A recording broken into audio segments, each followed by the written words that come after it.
അദ്ധ്യായം 7 ദൈവികമായ തിരഞ്ഞെടുപ്പിൻ്റെ മികച്ച രൂപരേഖ.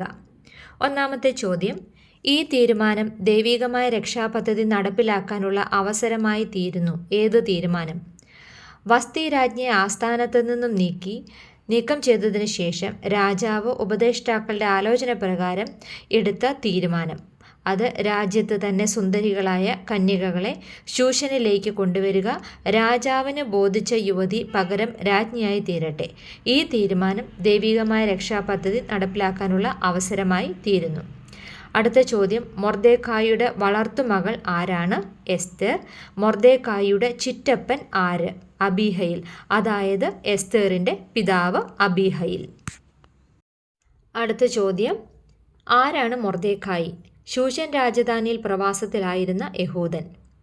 ബെന്യാമിൻ ഗോത്രക്കാരനായിരുന്ന മൊർദെഖായിയുടെ പിതാവിൻ്റെ പേര് യായീർ. പ്രവാസത്തിൽ ആയിരുന്നപ്പോഴും യഹൂദ മതവിശ്വാസത്തിൽ അഭിമാനിച്ചവനും വിശ്വാസം നന്നായി പാലിച്ചവനും ആയിരുന്നു ആര്? മൊർദെഖായി. ഏത് രാജധാനിയിലായിരുന്നു മൊർദെഖായി ആയിരുന്നത്?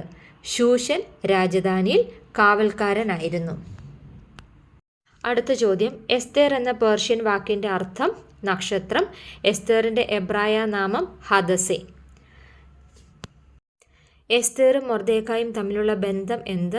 മൊർദെഖായിയുടെ ചിറ്റപ്പൻ്റെ മകളാണ് എസ്തേർ. അതായത് മൊർദെഖായിയുടെ ചിറ്റപ്പൻ അബീഹയിൽ. അബീഹയിലിൻ്റെ മകളാണ് എസ്തേർ. എസ്തേറിൻ്റെ രാജകീയ തെരഞ്ഞെടുപ്പ് വ്യക്തമാക്കുക. വിപുലമായ നടപടിക്രമമായിരുന്നു. സാമ്രാജ്യം മുഴുവനുള്ള യുവതികൾ ശേഖരിക്കപ്പെട്ട് അന്തഃപുര പാലകനായ ഹേഗായിയുടെ വിചാരണയിൽ കൊണ്ടുവരുന്നു. ഹേഗായിക്ക് എസ്തേറിനോട് പക്ഷം തോന്നുകയും അവളുടെ ശുദ്ധീകരണത്തിന് വേണ്ടുന്ന 12 മാസത്തെ തയ്യാറെടുപ്പ്, അതായത് 6 മാസം മൂർതൈലവും 6 മാസം സുഗന്ധദ്രവ്യങ്ങളും മറ്റ് ശുദ്ധീകരണ ദ്രവ്യങ്ങളും ഉപയോഗിച്ചും രാജകീയ ആചാരങ്ങളിൽ പരിശീലനം നേടിയും കൊണ്ടുള്ളതായിരുന്നു. രാജാവിന് തെരഞ്ഞെടുപ്പ് സമയത്ത് എസ്തേർ തൻ്റെ കുലവും ഗോത്രവും വെളിപ്പെടാതിരിക്കുന്നു. രാജാവിനെ എസ്തേറിൻ്റെ സൗന്ദര്യവും പെരുമാറ്റവും ആകർഷിക്കുന്നു.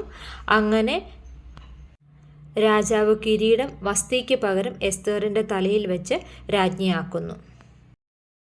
എസ്തേർ രാജ്ഞിയെ തിരഞ്ഞെടുക്കപ്പെടുന്നതിന് മുമ്പുള്ള ശുദ്ധീകരണ കാലഘട്ടം എത്ര? ഉപയോഗിച്ചിരുന്ന തൈലങ്ങൾ ഏവ? 12 മാസം. അതായത് ആദ്യ 6 മാസം മൂർതൈലവും അടുത്ത 6 മാസം സുഗന്ധദ്രവ്യങ്ങളും ഉപയോഗിച്ചിരുന്നു. എസ്തേറിൻ്റെ ഏത് ഗുണങ്ങളാണ് രാജാവിനെ ആകർഷിച്ചത്? സൗന്ദര്യവും പെരുമാറ്റവും. രാജകൊട്ടാരത്തിലെ അന്തഃപുര പാലകൻ ആരായിരുന്നു? ഹേഗായി. അടുത്ത ചോദ്യം, ഏത് സംഭവമാണ് രാജാവിൻ്റെ ദിനവൃത്താന്ത പുസ്തകത്തിൽ എഴുതപ്പെട്ടിരിക്കുന്നത്? മൊർദെഖായിയുടെ രാജഭക്തി 2 രാജഭൃത്യന്മാരുടെ ഗൂഢാലോചനയെ പരാജയപ്പെടുത്തുകയും രാജാവിനെ കയ്യേറ്റത്തിൽ നിന്ന് രക്ഷിക്കുകയും ചെയ്യുന്നു. എസ്തേർ ഇത് മൊർദെഖായിയുടെ നാമത്തിൽ രാജാവിനെ അറിയിക്കുകയും കുറ്റക്കാർ വധിക്കപ്പെടുകയും ചെയ്യുന്ന ഈ സംഭവമാണ് രാജാവിൻ്റെ ദിനവൃത്താന്ത പുസ്തകത്തിൽ ചേർക്കപ്പെട്ടിരിക്കുന്നത്.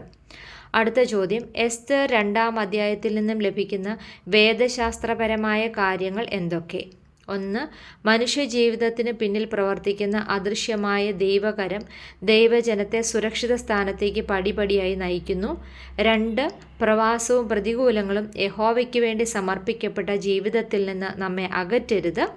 3. സൽസ്വഭാവം ദൈവഹിതപ്രകാരമുള്ള തെരഞ്ഞെടുപ്പിലേക്ക് നയിക്കുന്നു. അടുത്ത ചോദ്യം, എസ്തേറിനെ ഉന്നത പദവിക്ക് സർവ്വതാ യോഗ്യയാക്കിയ കാരണങ്ങൾ എന്തൊക്കെ? അല്ലെങ്കിൽ ഗുണങ്ങളാണ് പറയേണ്ടത്. രൂപവതി, സുമുഖി, ഭക്തയുമായിരുന്നു. സ്വന്തം ജനത്തോട് സ്നേഹമുള്ളവളും ധൈര്യശാലിയും അനുസരണമുള്ളവളും ഉചിതമായ പെരുമാറ്റത്തിൻ്റെ മകുടോദാരോഹണവും ആയിരുന്നു. തിരഞ്ഞെടുക്കപ്പെടുന്നതിന് മുമ്പും ശേഷവും ശ്രേഷ്ഠമായി പെരുമാറുവാൻ അവൾക്ക് സാധിച്ചു. ഇതാണ് എസ്തേറിനെ ഉന്നത പദവിക്ക് യോഗ്യയാക്കിയത്.